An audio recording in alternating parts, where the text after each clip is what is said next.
I just bought the cheapest Chinese mini skid steer on Facebook Marketplace. I've been looking for a few weeks. I've been shopping all over the place, and I finally found this. Drove about an hour away to a place called Ada, Oklahoma, and I bought this for $3,700. Is it worth it? Is this thing any good? Is this worth buying? Do you want one of these? Do I want to keep this one? Will I actually use it? What do you think? Well, I don't know the answers to these questions. I don't know about you, but I'm going to find out for myself if this is something I want to keep.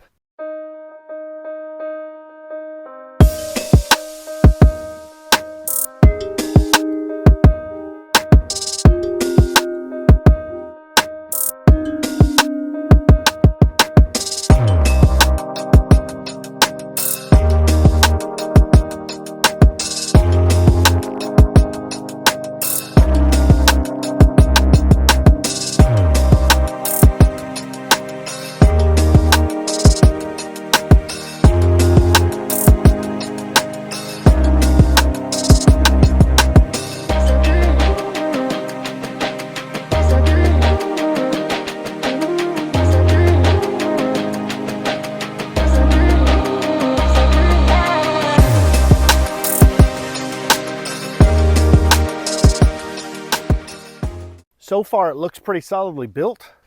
It does the things a mini skid steer will do. It has a bucket. You can put different attachments on the front. It has a little plate here that you can stand on. It has tracks. The arms go up and it can lift a bucket or other attachments. Pallet forks, for example.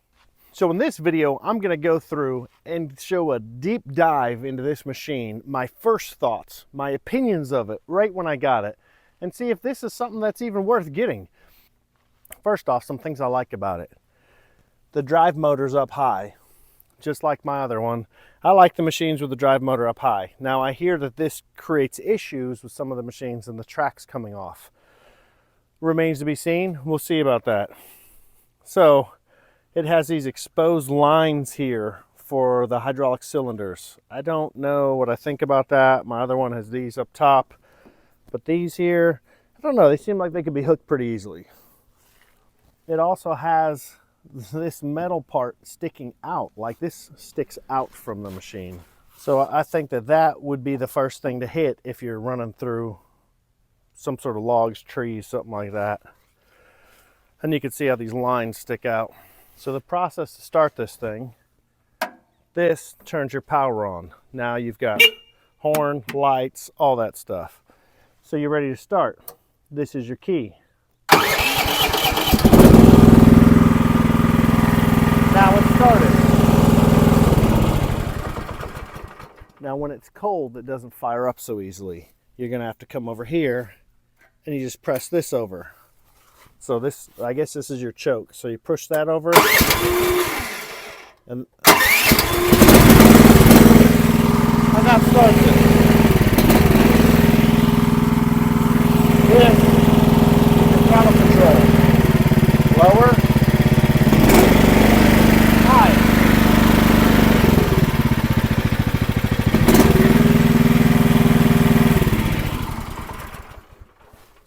I suppose if you got a dead battery, you have a pull start option. So maybe turn it to on. Hey, it works. Let me tell you about the keys. So this key I was just using, this is for my mini excavator. This key is the one that came with this machine. See this? They're the same. I got two keys along with this machine, and this extra key, oh, what is that for? Let me show you. There are many, many criminals trying to break into these and steal your hydraulic fluid. So they have to lock this. So we take this key, nope, put it this way, there. And then that flips up, you twist it, and now you can open the hood. So when we open the hood, it's pretty heavy. So it's got some weight to it. You take this little prop rod and put on a bolt. Take this little prop rod and you put this on that bolt, And now your hood's secure. Now you can access your radiator. But it gets better than that, because this radiator is hinged. So you can flip it over, and now you can see you have an electric cooling fan and a big open cavity. If you wanted to store things in here, maybe. There's lots of space. I'm just kidding. It's really easy to work on because it's so simple. So down in here, you've got a battery bolted to the ground. You've got your hydraulic tank here. You've got your hydraulic line going through your cooler and routing through your valves over here. It's a 2-pump motor on this thing. And so here's your little Ratto engine. This is the back side of it, the inner workings. And you can see how the fluid tank has these, each pump has its own inlet, and then this feeds the tank after the fluid is cooled. So pretty efficient, actually, not bad. You can see this mounting plate right here for the engine. You can unbolt that. It looks like the engine will just pull right out if you ever need to replace that with a Harbor Freight Predator motor or something like that. These are your hydraulic drive motors, one on either side, and this is your cute little horn. And it comes with this cute little wiring harness. Very simplistic, little relay hanging here, a couple fuses chilling here, and it goes back to the engine. It's got another line that goes to your electric fan, but it's very simplistic. Yeah, this is probably the easiest machine I've ever seen to work on, honestly. This looks like it's got more space, more room, and easier to work on than a lawnmower.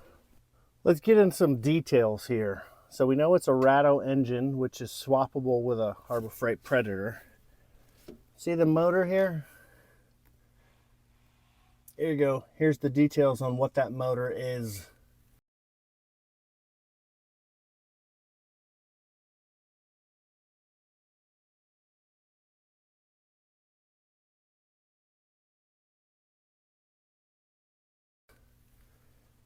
Those are the drive motors.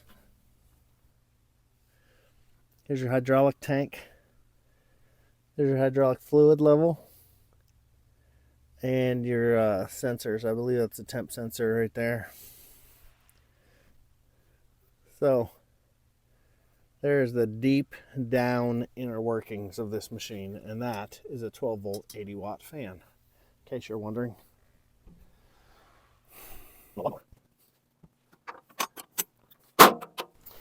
So this is the Ratto Chinese engine. Super simple. I've showed you the pull start. We've got our electric start right there. Put the key back in it. This is your gas tank. I have no idea how to fill this. So you get the cap off. How do you fill that? I mean, there's no hole up here. Yeah, maybe make some sort of hose. I'm sure I can read online how people do it, but that is not easy to fill. Got your air filter right here. And some sort of, this is your choke, this is your throttle. It says on this way. So I don't know what that is. I don't know. Somebody tell me what it is. It's got this little neat little foot stand here. And see these shocks? These are not shocks. These are little struts to hold it up.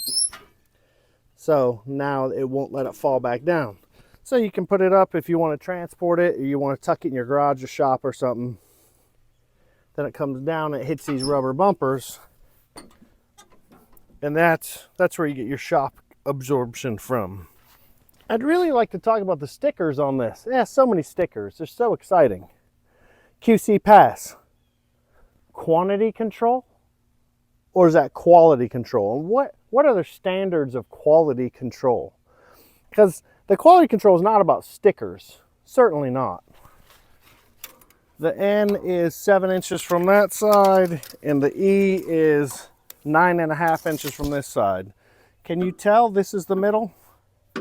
Couldn't they have just stuck the sticker over a little, just eyeballed it just a little bit? So over here, we've got the crush hazard.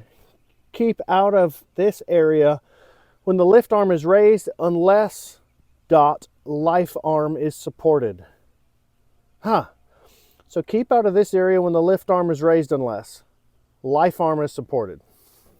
Then over here, crush adder, keep out of this area when lift arm, yeah, same thing. I messed up. You're supposed to wear gloves when you open the hood. I did not. Over here, debris could fall on your head. Maybe that's a maraca and a hammer, maybe a hot dog. Falling lollipops, hot dogs, and I don't know. And then there, if you have a pulley system, keep away from it, like a zip line probably. This sticker looks nice and they placed it in a good spot. See this grease marker? You know what that is? 13803. That's our auction number, because this is an auction unit. This came from enlow66.com auction in Tulsa, Oklahoma. 66 tractor auction. Little backstory about this. So I've got a buddy who has a fence and gate company, and he's got some Toro Dingoes. He's about to get a Bobcat MT100, and he said I can come over whenever I want, use his machine's attachments, and make some comparison videos with my Direct machine. And soon my V1000, which should be here, and I'm going to compare that to the MT100 Bobcat when he gets it. And I think that'll be a really cool comparison. Well, a month or so ago, he ended up with a whole bunch of mini skids and a whole bunch of mini excavators. He went to an auction and just stocked up on them because he got them really cheap. I was going to come do a review, a comparison of this and my Durette, and I missed it. And I'm like, hey, man, can I come out this weekend? And he said, I sold them all. I'm like, all of them? Dang it. So anyway, I continued my search on Facebook Marketplace. I'm like, I'm just going to buy one. I'll buy one, I'll do some reviews with it, and then I'll sell it when I'm done, and somebody get a brand new machine that's now YouTube famous. Whee! So I found this one out in Ada, Oklahoma. It was listed for $4,000. I said, what's the least you'll take? He said 37. So on my birthday, 2 days before Christmas, we jump in the truck, me and my girlfriend, and we run out there to Ada. Instead of birthday dinner, I bought this. So I'm like, hey, so where'd you get this from? From an auction? He said, no, from a dealer. I'm like, dealer? Like, what dealer? He said, it's a guy in Blanchard. I traded a fifth wheel for this and a Mini X. Guy in Blanchard? Is his name? He said, yeah. I'm like, no way. Man, I was gonna borrow this machine to do a video. I'm like, that's awesome. So I text my buddy. I'm like, hey, I just bought your machine out in Ada. He's like, oh yeah. What'd you buy it for? I said $3,700. He's like, that dude didn't make any money. I'm like, guess not. But he just needed to get out of it. He made money on the mini excavator, so I'm good. Anyway, there's a long backstory, but what are the chances that this was my buddy's machine, and then he sells it to a guy, and then I buy it from him, and he never even used it, and it's just sitting here, tags on it and everything. And I probably got more use out of it than I have, and I've just loaded it on and off the trailer and brought it out here to do this video. Back to the stickers. So remember about the QC pass. See the bubbles and all these stickers? See all these bubbles in these stickers? They did not pass the QC of the decals. That's for sure. I don't think there's any scientific method to put these on. Electrical indicator, I personally would have put here. Oil cooler indicator, I would have put here. Hour meter, I probably would have put here. Fuel. That's an oil temp gauge. It says fuel gauge. So is this the one that says oil temp? Is this the oil temp gauge or a fuel gauge? I don't believe there is a fuel gauge, so this is misleading. Now this is where it gets really complex. So warning, is a book. I'm not sure what book, maybe an owner's manual, but I think what they mean, this is for the Bible. So warning, read your Bible. So put it in park, turn it off, take the key out, make sure there's dirt in the bucket, and then walk away. Here, this is, a barber's pole on a tuning fork. So do not get your hair cut with a tuning fork. Use scissors, and you might be crushed by a block. Also, don't put your hand in heavy machinery or combines. Maybe that means don't stick your arms all the way through the tracks. That would be bad. This, don't put your hands in spinning things. These might be dirt devils. I'm in Oklahoma, so we have tornadoes. Speaking of tornadoes, we need to stop driving into tornadoes. See this? This is the eye of the storm. Do not do that. Also, don't put your hand in the spinning cooling fan blades. Here, don't be crushed. Or maybe do be crushed. Yeah, you want to be crushed, but keep away from the block. Definitely away from the block. What's the block? Is that the machine? Or is that a wall? Stay away from walls. Keep your distance, like social distancing from walls, because COVID's over. Again, warning, read the good book. And here we have a speaker making lots of noise, so lower than 75 decibels. I think this is higher than 75 decibels because this thing is loud. Here, press, keep hands away. And see, I think these are fingers getting smushed in a press. Press, keep hands away. Not please, just press, keep hands away. If you're buying an auction machine, you're not worried about fit and finish. What I am going to say is you could see the trash in the paint. Lots of trash in the paint. And there's lots of orange peel. It's okay. I mean, I'm not knocking it, just kind of pointing out what you're going to get. You want a perfect finish? You're not getting a perfect finish here, buddy. What you're getting is an auction machine. And it looks pretty. It's red and it's shiny, and you're going to like it. So over here, this is a skid steer loader. It's an EG360T. Its width is 1,021 millimeters. I don't know that in American language. That's metric. We speak in standard stuff. Bucket capacity, 0.15 meters cubed. This was made September 2024, so it's brand new. It's got 13.5 horsepower, weighs 830 kilograms.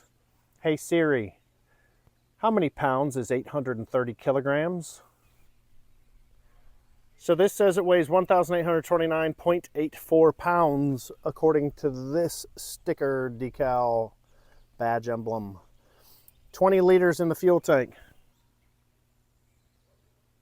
This is a 5.28 gallon fuel tank. There's my serial number, don't steal it. So total width, 1,021 millimeters.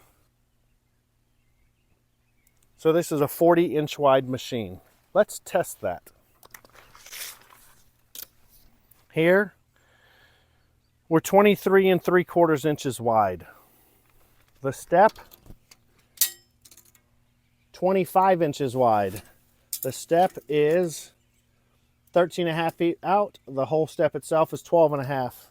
Did I say feet? 13.5 inches or 12.5 inches deep. Oops. The tracks, 7-inch.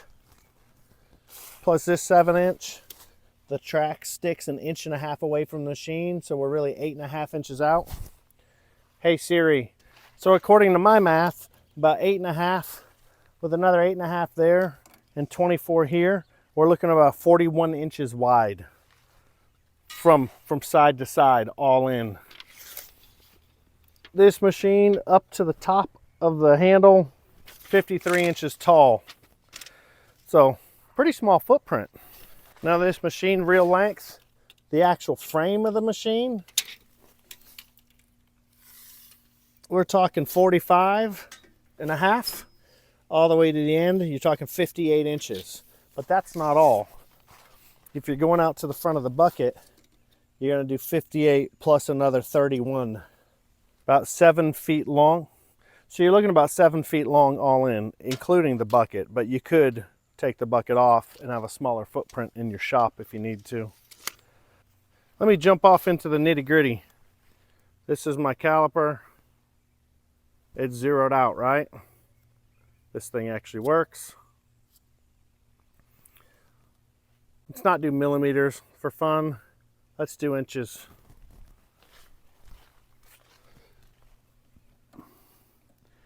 0.3 inches. Well, that's not fun. This is 8 millimeters thick metal. This is 6 millimeter thick metal, or 1/4 inch. This is also a 1/4 inch. 0.33, which is 8.5 millimeters on that one. Probably get a little thicker here. 10 millimeters, or 0.39 inches. But this part, we're at 8 millimeters again on this, but this is 10 millimeters. I would assume it's the same here too. Yep, that's 10 also, and this is a little bit thinner. So yeah, that's 8. So the whole arm, the arm itself, this boxed arm, we're looking at 40 millimeters, which is 1.57 inches. So this is 1.5 inches tall. You're looking at 3.1 inches or 80 millimeters tall. I wonder what these holes are for. Now the bucket should be the thickest part of all. Nope, same as the arm mounts, 10 millimeters. This top lip, 4 millimeters. The width of the side part, 4 millimeters. Now these big bad arms, whoo, 20 millimeters. We're talking 0.8 inches wide on this part of the arm, so that's pretty thick. This looks pretty beefy too. 0.48, so that's a 1/2 inch thick steel or 12.5 millimeters wide. So there's some good info for you on some specs if you're into that kind of thing. Let me show you the basic operation. On.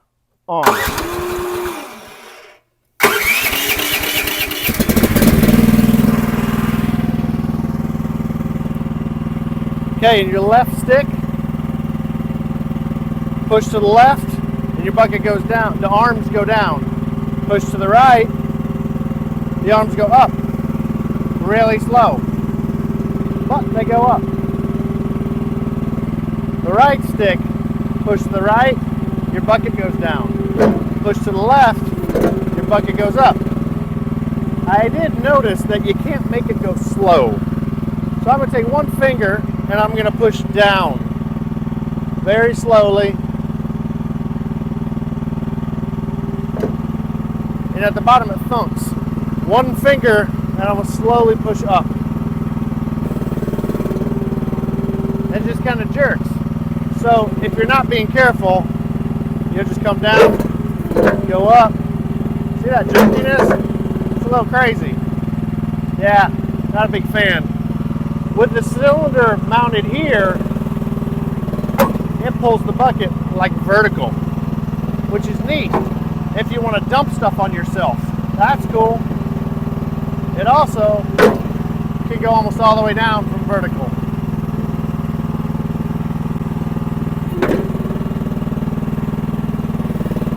Yeah, it goes really high.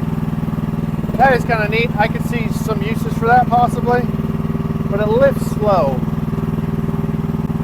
So drivability, push forward for the right track, push forward for the left track, or backwards, same thing.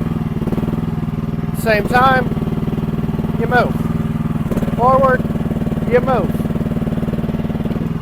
Remember that throttle? Now we got her screaming. Let's pull back. Go forward. Woo! Careful.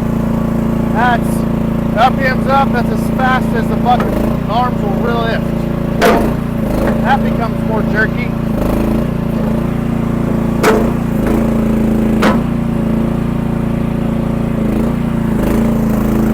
So, people talk about tracks coming off of these. Don't make sharp turns on grass. See, I'm pulling back evenly. I slowly let off the left side one, and I'm slowly turning. Now I'm coming at you, both sticks, slowly left off the right side, and I just gradually turn. Don't just manhandle it. You're gonna make a track come off.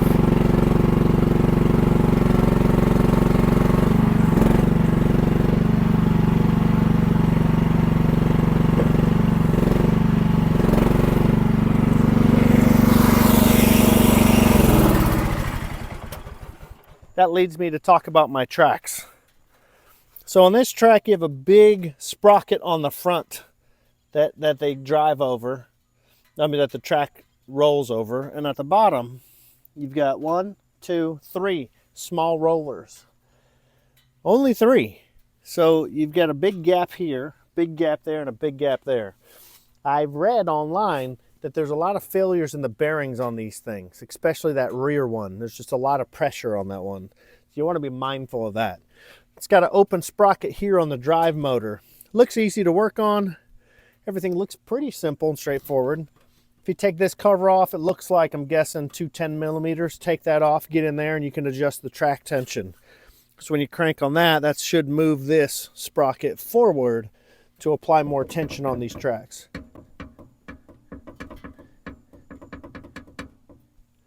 Huh. Already sounds like something might be getting loose. Maybe that's how it's supposed to be. I don't know. If you've got one of these, let me know. Was it supposed to be like that? So these ones don't have grease tension on the tracks or mechanical tension with a wrench, but there are grease fittings all over, and they were nice enough to provide little grease caps. You can buy these on Amazon. I bought a pack of these for my machines to keep dirt out of the little grease zerts. And I'll put a link in the description for you on that. But right here on the base of the arm, you have a grease zert. Right here, you don't. You do on this, on both sides of the bucket. And you don't on the quick connects. There's a little needle fitting right here. There are no grease zerts on the sides. Again, a needle fitting here. So yeah, I would recommend on these, you definitely want to keep everything greased as much as you can. You don't want anything to fail on these. It's not like you can just run down the street real quick on your lunch break and grab parts. You're going to have to order them online. So, not that you can't find them, but just keep them greased. Little machines like this, all machines, just keep them greased. But little machines like this, I'm just a firm believer of keeping these things greased. I don't know why there's a grease zert here and they didn't put one like here and here. I mean, there must be one on this somewhere. Yeah, on the bottom. So if you lift the arms, you can probably get to that one. Same here. There's a needle grease zert on the bottom of these. Haven't hooked up attachments yet, but we do have quick connect fittings here. They look okay. I don't know, just basic. But I am going to try some of my fittings, try some of my attachments on these fittings, and see what this thing can do. I did play with this in my driveway, and I did a little lift test with just me. Wait till you see this. This is pretty interesting.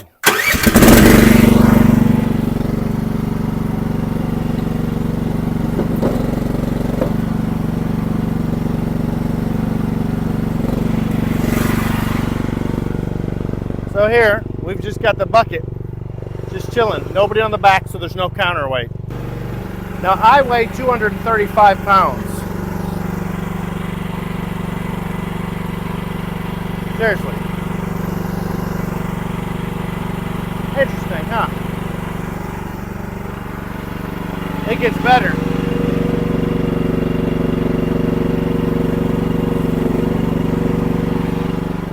What if I just wanted a chair? I'm just gonna have a seat real quick.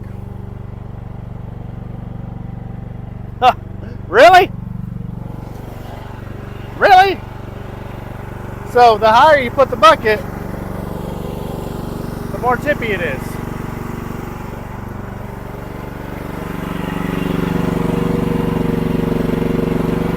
See, with it that low to the ground, it's not as tippy.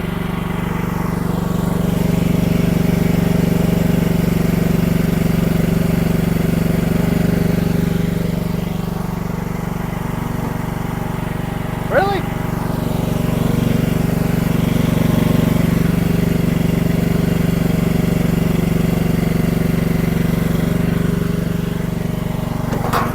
Done. Well, I guess it doesn't like to operate at that angle. I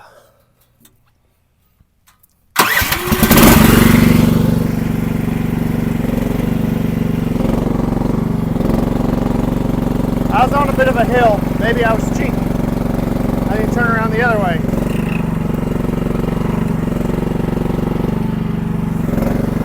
Now it's uphill.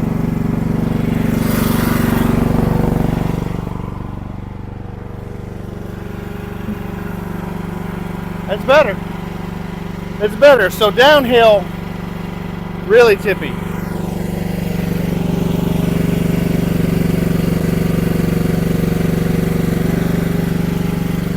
I didn't see it in the safety instructions, but don't stand in the bucket and work the controls. That's not smart. Come on, kids. You're better than that. So that's not bad.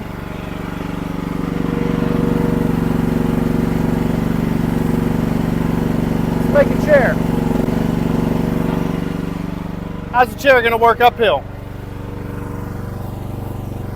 Got to clean that off. Don't want to get my tushy dirty. See, now we're better. So, you see what a difference it makes? Uphill and downhill? Huge difference. Just this little tiny hill is a life or death thing, depending on what you're trying to move around, honestly. So, if you are going to go downhill with a heavy load, you probably want to go backwards, honestly, or not use this machine.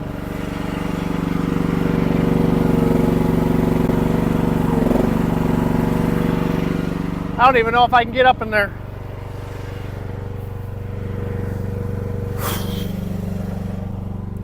All right, we're doing okay. Now it's not tippy. Isn't that crazy? Just the angle of the land.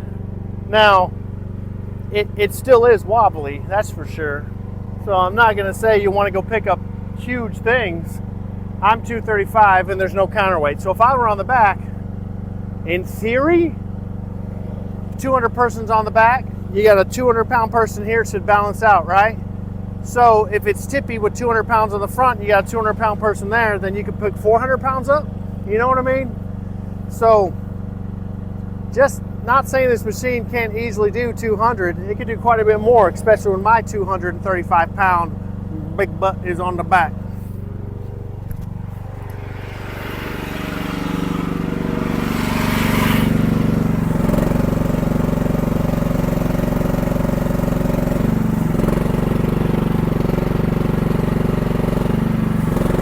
Going downhill one more time.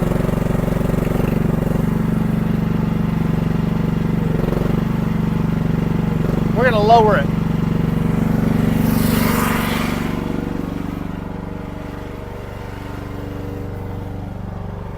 Woo!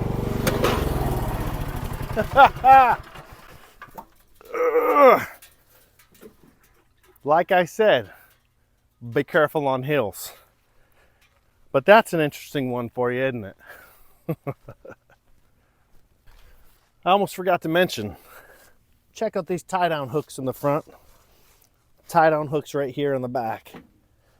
When I picked it up, I tied it down with those. They're amazing. I wish that my other machine had those. I wish all my machines had tie-down hooks like those, because that sure is handy. So see this EG360T? You can Google this and you'll find people that sell these for $5, $6. I've even seen up to, I think, $6,800 selling the same machine. It says EGN on it. I guess that's a company. I don't know. Never heard of it. I guess that's a thing. This is the exact same machine you can get on Temu. Seriously. You know all those little advertisements for Temu's little mini excavators? You can get mini skid steers on that. And this one, the 360T. Google it. Temu 360T. It is this machine. I have a Temu mini skid steer. I don't know if that's good or bad, but it's a fact. I do. And it's this one. This is the same as a Temu machine. I actually got on Temu. I was going to buy a machine just because I thought that would be a cool video. Hey, I bought a Temu machine. And I'm like, oh, shoot. I already have one. So you don't need to get on Temu. You just need to, just watch this and then you don't have to mess with it. Next up, I'm gonna hook up some of my attachments to this because this does have the same attachment plate as my Durette, which means it's the same as the Toro Dingo attachment plate. So all my attachments will fit on this. I don't know how well it will run it because this is a 2-pump machine as opposed to my Durette 450 is a 3-pump machine. But I've got a bucket with teeth. I've got a 4-in-1 bucket. I've got the pallet forks. I've got the land leveler. I've got the trailer hitch attachment. I have the brush cutter, I have the trencher, I have the stump grinder, and did I say land leveler? I think I did. But I have all of those attachments, and I'm gonna start, oh, and the auger too, I forgot about the auger. And I'm gonna try them out on this and see how it works also. Is this thing worth getting for you? I mean, it might be. I mean, 3,700 bucks. I mean, that's cheap, right? I mean, why wouldn't everyone have one of these things if it works? Now, clearly, a 3-pump bigger motor like my twin-cylinder Honda works better than this, but I mean, this seems to work great. Just for saving your back and running around the property, I think this would be amazing.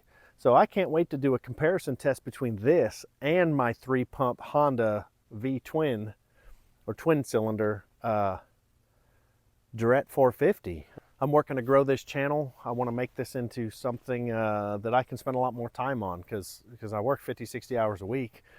So I'm just making these videos on the evenings and the weekends. Today, actually, it's a weekday. This is Christmas Day.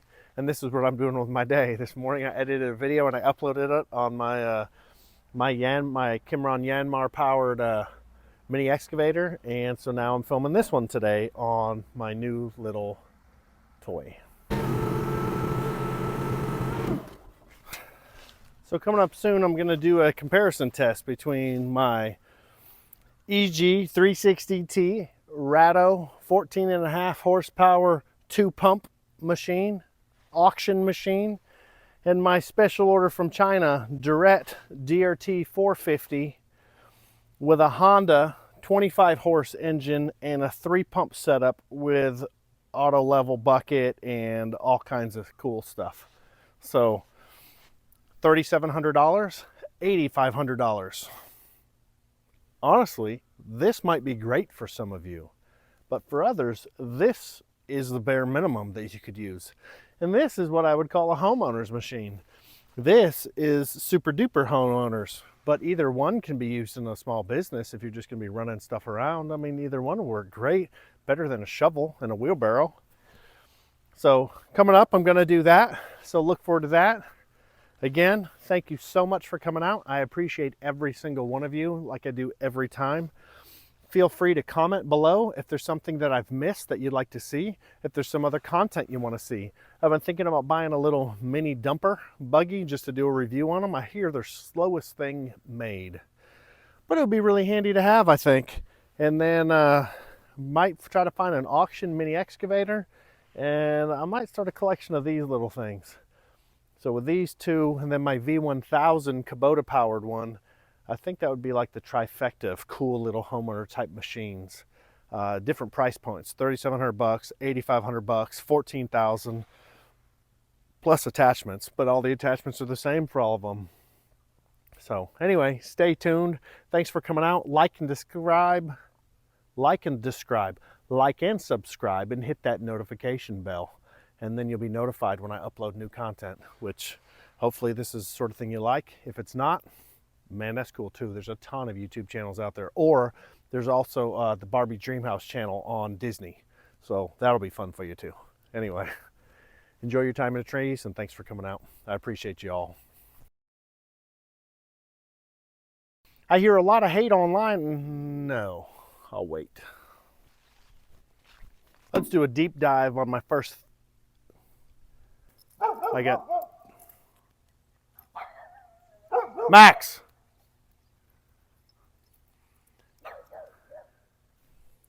Hey Siri, what's 89 divided by 12?